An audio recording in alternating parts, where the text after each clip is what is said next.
Olá pessoal, graça e paz, tudo bem? Sejam bem-vindos aí a mais um vídeo do canal Rafael Guarnier. É um prazer ter você aí.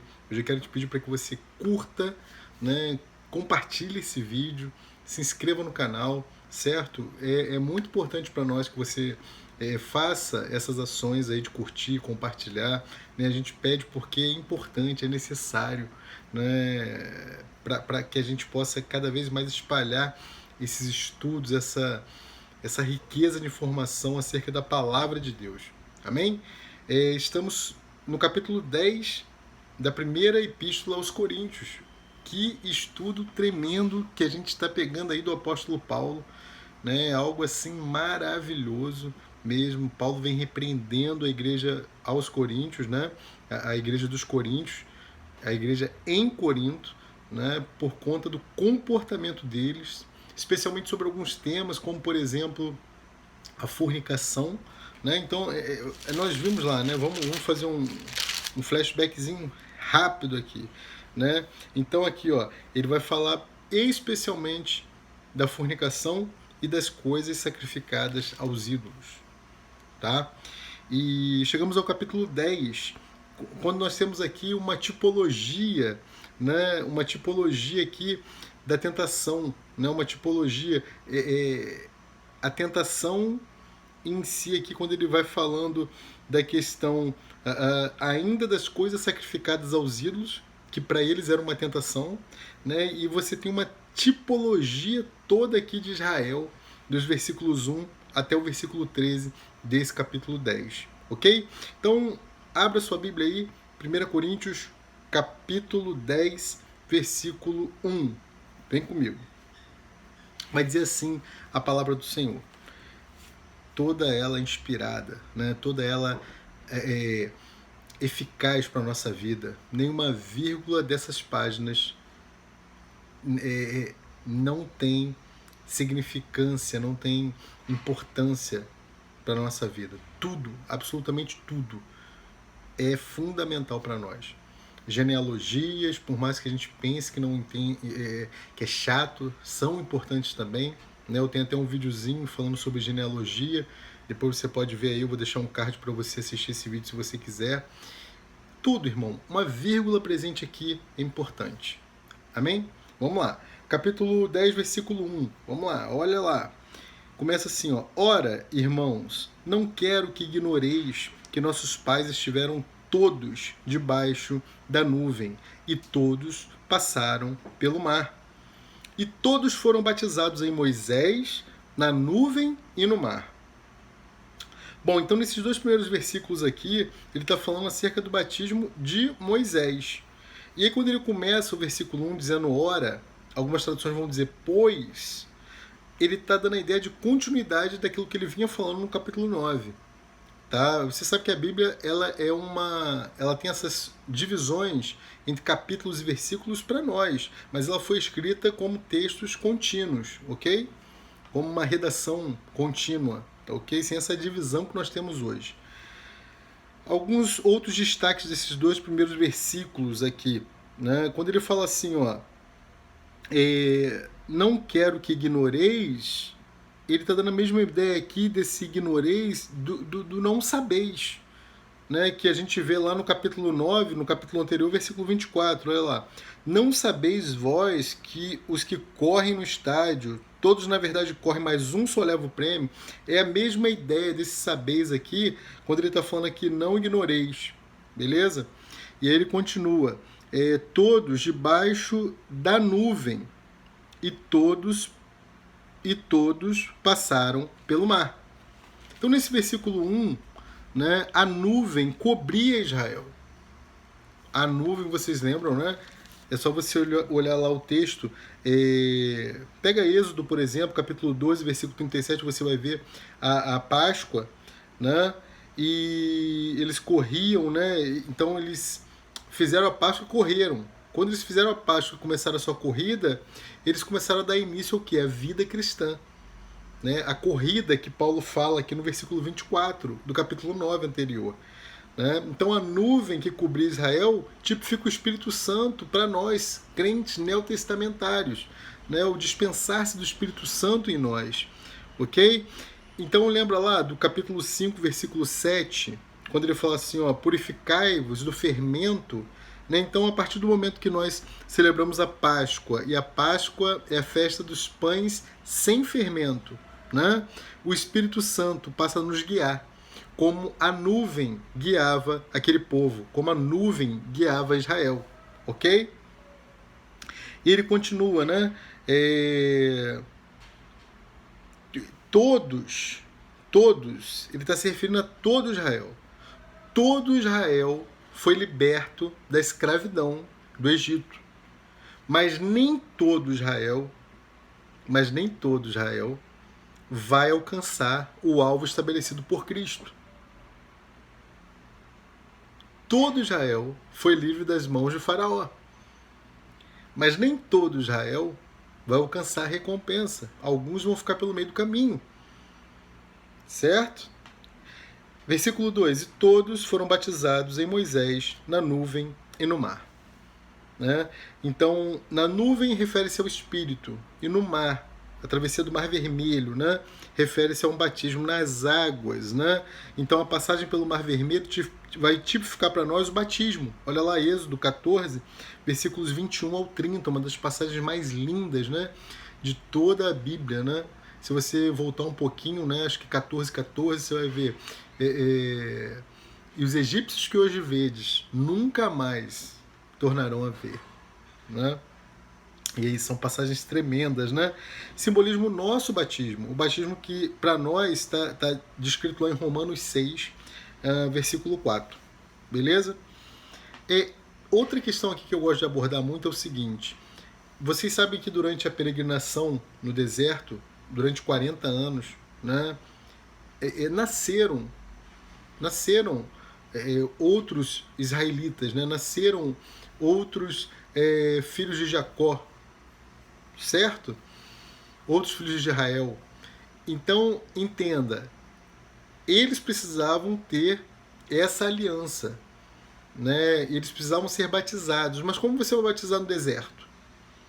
Então, quando ele fala assim, foram batizados na nuvem e no mar, simboliza o Espírito, né? A nuvem, o Espírito, que guiava, como o Espírito Santo nos guia, e o mar simboliza a travessia do Mar Vermelho como um batismo, uma forma de batismo daqueles milhões, né?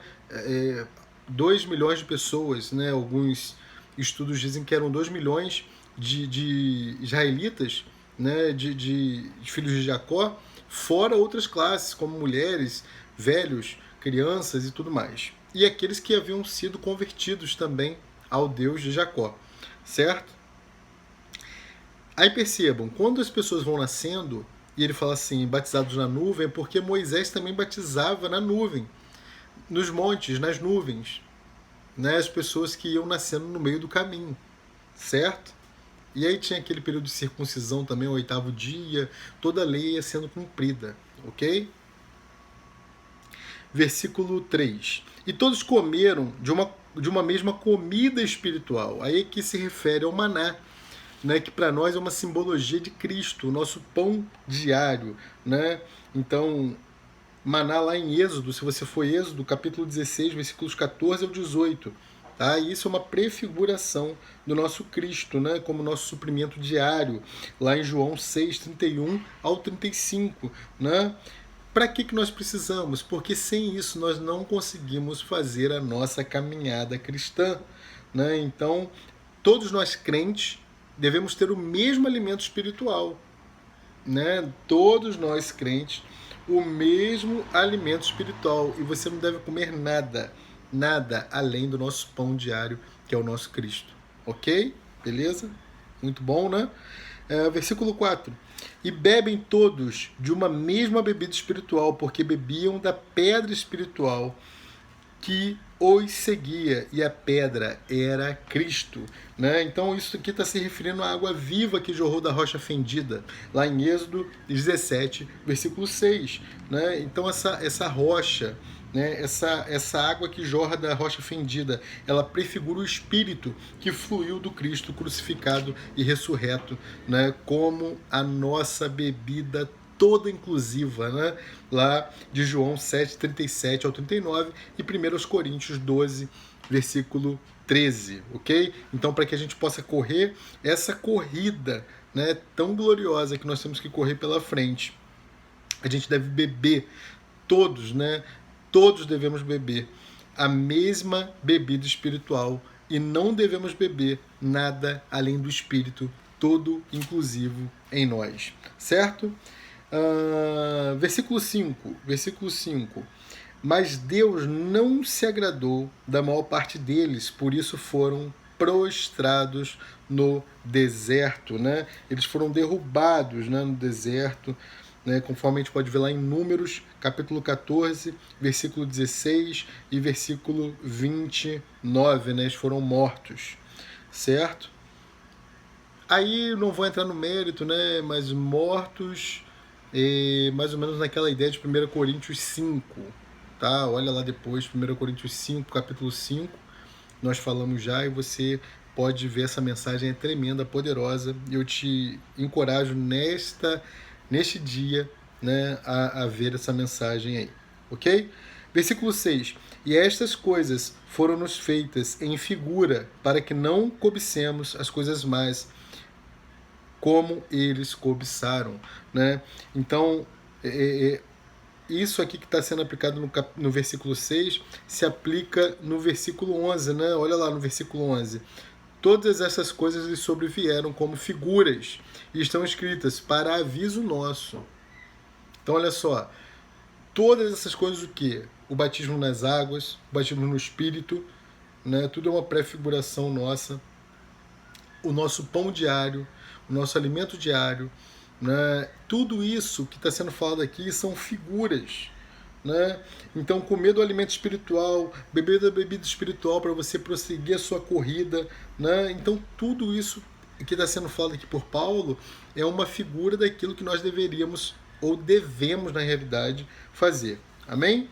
Então, um trechinho aqui do que eu anotei, ó. Ao chamar os filhos de Israel, a meta de Deus era que eles entrassem na terra prometida para desfrutar das suas riquezas, a fim de que estabelecessem o reino de Deus e fossem a expressão de Deus na terra. Algo muito parecido com aquilo que nós devemos fazer hoje. Ok? Continuando, versículo 7. Não façais, pois, idólatras. Versículo 7 de novo. Não vos façais, pois, idólatras, como alguns deles, conforme está escrito. O povo assentou-se a comer e a beber, e levantou-se para folgar. Lembra lá da idolatria do bezerro de ouro, né? Êxodo 32, dos versículos 1 ao 6, né? Percebam aqui uma coisa interessantíssima, né? A idolatria acompanha aqui a questão da fornicação. Olha isso, versículo 8. E não forniquemos como alguns deles fornicaram, e caíram num dia 23.000. Então a idolatria acompanha a fornicação. Olha lá, Números, capítulo 25, versículos 1 e 2. E para não ficar só no Antigo Testamento, olha Atos 15, dos versículos 20 ao 29. Ok? Versículo 9. E não tentemos a Cristo, como alguns deles também tentaram, e pereceram pelas serpentes. Né? E não murmureis, versículo 10, como também alguns deles murmuraram, e pereceram pelo destruidor. Olha a murmuração do povo lá em Números 16, versículo 41. Mas olha a murmuração do povo aqui em Coríntios também, no capítulo 4, versículo 3, capítulo 9 também, versículo 3. Né? Esse anjo destruidor, né, o anjo executor do Senhor, o anjo executor de Deus, que trabalhou lá em Êxodo, capítulo 12, versículo 23, né, numa noite terrível para o povo egípcio. Né? E também você pode ver em 2 Samuel, capítulo 24, dos versículos 16 e 17, a ação desse anjo destruidor do Senhor. Ok? Versículo 11. Ora, todas essas coisas lhe sobrevieram como figuras e estão escritas para aviso nosso, para quem já são chegados os fins dos séculos. Esses fins dos séculos aqui são fins de eras, né? Então, para o pessoal aqui do Novo Testamento, o fim da era do Antigo Testamento aqui, né? O fim da era da lei e o início da era da graça. Vai chegar o tempo em que nós que estamos vivendo a era da graça vamos passar a viver a era do reino. E aí nós não seremos mais, não teremos mais como base não viver a lei, mas nós teremos como base viver o reino de modo diferente ao tempo que estamos vivendo, que é vivendo na graça. E quão privilegiados nós somos, irmãos, por vivermos esse período. Acredite nisso. Amém? Versículo 12. Aquele, pois, que cuida estar em pé, olhe para que não caia. Não veio sobre vós tentação, senão humana, mas fiel é Deus, que não vos deixará tentar acima do que podeis. Antes, com a tentação, dará também o escape, para que a possais suportar. Essa tentação aqui, para Pedro, lá em 2 Pedro 2,9, era uma aprovação. Né? Daniel 3, versículos 17 e 18 também vai falar disso. Tá? Então, né, esse é um versículo muito falado, né, esse versículo 13 do capítulo 10 de 1 Coríntios. Né? Não veio sobre vós tentação, senão humana. Né? A tentação que nós sofremos é totalmente humana. Então é por isso que é importante você alimentar o teu espírito.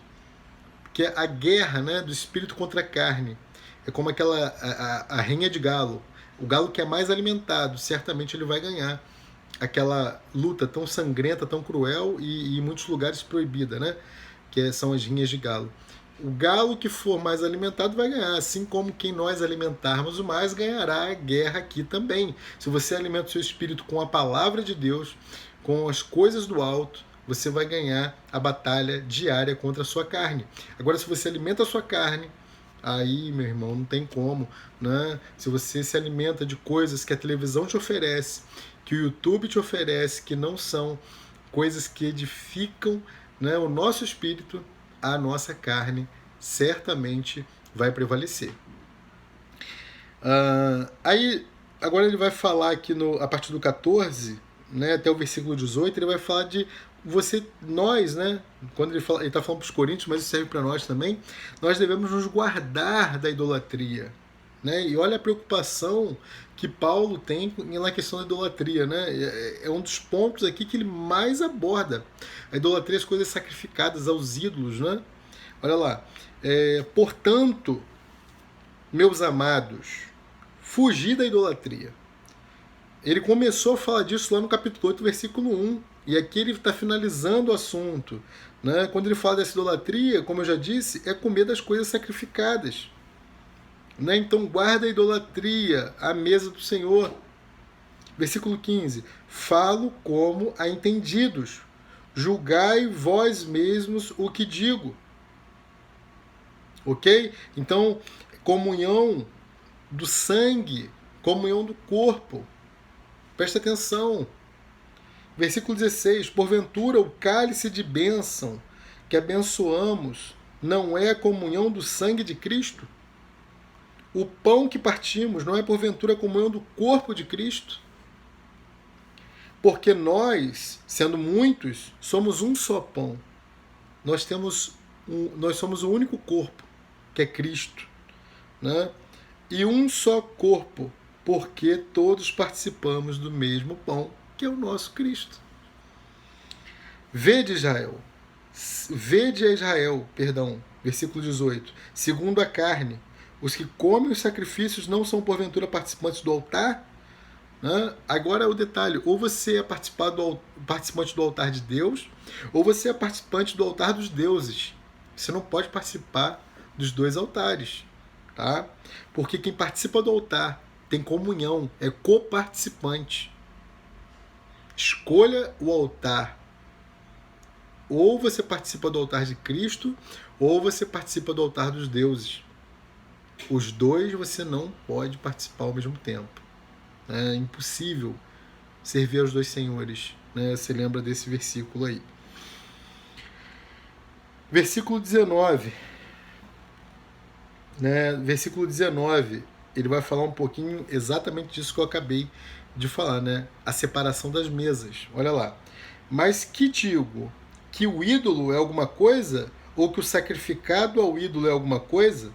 Antes digo que as coisas que os gentios sacrificam, as sacrificam aos demônios, e não a Deus. E não quero que sejais participantes com os demônios. Olha isso. Olha isso aqui que o apóstolo está falando. Versículo 21. Não podeis beber o cálice do Senhor e o cálice dos demônios. Não podeis ser participantes da mesa do Senhor e da mesa dos demônios. Escolha a sua mesa. Versículo 22. Ou irritaremos o Senhor? Somos nós mais fortes do que Ele? Versículo 23 até o capítulo 11, versículo 1, ele vai falar do comer adequadamente. Olha lá. Todas as coisas me são lícitas, mas nem todas as coisas convêm. De novo, né? Ele está retomando aquela ideia lá do capítulo 6, versículo 12. Né? Capítulo 6, versículo 12, que eu tanto falei com vocês, vocês já estão cansados, né, de ouvir esse versículo, mas eu amo esse versículo. Né? Então, ele vai falar, todas as coisas me são lícitas, mas nem todas me convêm. Todas as coisas me são lícitas, mas nem todas as coisas edificam. Ninguém busque o proveito próprio, antes cada um o que é de outro. Pessoas egoístas que só olham o próprio umbigo, né, como algumas crianças dizem, não são participantes da mesa do Senhor. Evangelho não é autopromoção. Evangelho não é edificação. Né? Nós devemos nos edificar sim, mas nós precisamos nos preocupar com a edificação daqueles que fazem parte do nosso corpo. O corpo único ao qual nós servimos, que é Cristo. Amém? Segunda coisa, versículo 25. Comei de tudo quanto se vende no açougue, sem perguntar nada por causa da consciência. Aqui, para a gente entender esse versículo 25, a gente tem que entender que na época lá dos apóstolos, né, nem toda a carne era sacrificada. Então uma parte era sacrificada, entregue ao sacerdote, mas sobrava muita coisa, e essa coisa que sobrava poderia ser comercializada nos açougues. E aí você, sem saber, estava comprando carne, por exemplo, que foi sacrificada aos ídolos. Então ele está advertindo aqui no 25, ó, comer de tudo quanto ao que vem, tudo quanto se vende no açougue, sem perguntar nada, por causa da consciência. Versículo 26. Porque a terra é do Senhor e toda a sua plenitude. Versículo 27. E se algum dos infiéis vos convidar e quiser dizer, comei de tudo o que puser diante de vós, sem nada perguntar, por causa da consciência. E versículo 28. Mas se alguém vos disser, isso foi sacrificado aos ídolos, não comais, por causa daqueles que vos advertiu e por causa da consciência, porque a terra é do Senhor e toda a sua plenitude. Deu para entender a diferença? Se você não tiver consciência, você não for informado e você comer, é uma coisa. Se você comer sabendo, é outra coisa. Certo? Versículo 29.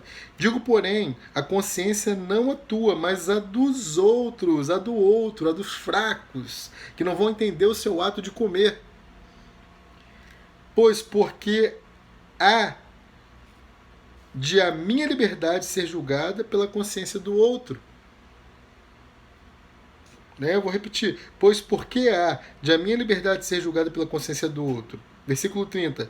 E se eu com graça participo, por que sou blasfemado naquilo que dou graças? Certo? Portanto, quer comais, quer bebais, ou façais qualquer outra coisa, fazei tudo por glória de Deus. Esse resumão aqui que ele faz, né, aí se a gente pegar os versículos 23, os versículo 31 e o versículo 12 do capítulo 6, a gente vai ter aqui 4 princípios para regular a nossa conduta quanto crentes, quanto cristãos, né? Todas as coisas são lícitas, mas o que fazemos? Número 1, anota aí, 4, né? O que fazemos quanto às coisas deve ser proveitoso. O que fazemos quanto às coisas deve ser proveitoso, né? Então, tem que ter algum proveito naquilo que você faz. O crente, ele não anda à toa, não faz coisas de bobeira. Estou fazendo aqui por fazer. Não, é proveitoso? Número 1. Então, quanto às coisas, deve ser proveitoso. Número 2. Quanto a nós, não deve nos colocar sobre poder algum. Nós estamos debaixo de uma autoridade, de um poder, que é o maior poder que existe, é a maior autoridade de todas. As coisas que nós fazemos, que nós julgamos lícitas, quanto a nós, não deve nos subjugar nenhum tipo de poder que não seja o de Deus. Número 3. Quanto aos outros, aquilo que nós fazemos quanto aos outros deve edificá-los. O que você faz edifica a fé dos irmãos? E por último, número 4. Quanto a Deus, deve glorificá-lo. O que você faz glorifica a Deus? Ah, meu irmão. Caso contrário, não é permitido. Todas as coisas me são lícitas. Vamos ler de novo? Todas as coisas me são lícitas, mas nem todas me convêm, né? Todas as coisas me são lícitas, mas eu não me deixarei dominar por nenhuma. Então, Rafael, como eu faço a diferença disso para aquilo, né? Do que é lícito, do que eu posso fazer? Tá aí, acabei de te falar. 4 coisas, né? 4 tópicos. Quanto às coisas, você sabe então que essas coisas que você faz devem ser proveitosas, né? Quanto a nós, não pode nos colocar sobre o jugo, né? Sobre servidão. Quanto aos outros, deve edificá-los, e quanto a Deus, deve glorificá-lo. Se passar no crivo dessas 4, você faz. Se não, esquece. Certo? Versículo 31 já lemos. Estamos encerrando. Versículo 32. Portai-vos de modo que não deis escândalo nem a judeus, nem a gregos e nem a igreja de Deus. Então aqui Paulo está dividindo em 3 categorias. Judeus, que são o povo escolhido de Deus, gregos, que eram os gentios incrédulos, e a igreja, né, os crentes em Cristo, eu e você. Né? Então, nós não devemos ofender, né, com a nossa conduta nenhuma dessas 3 classes aqui, certo? E por último, terminando, versículo 33, como também eu, em tudo, agrado a todos, não buscando meu próprio proveito, mas o de muitos, para que assim se possam salvar. Olha a preocupação do apóstolo, que coisa linda, que exemplo, né? Então tá aí, capítulo 10, poderosíssimo. Desculpa, passei um pouquinho do horário, né? Vamos ficar com quase meia hora aí de ensino, de estudo, mas é um capítulo muito forte, irmão, de muitos ensinamentos. Eu espero que tenha abençoado sua vida de maneira tremenda e poderosa. Amém? Assista quantas vezes for necessário para que isso entre na sua mente e faça parte do seu ser. Um grande beijo, fique com Deus e até a próxima. Tchau, tchau.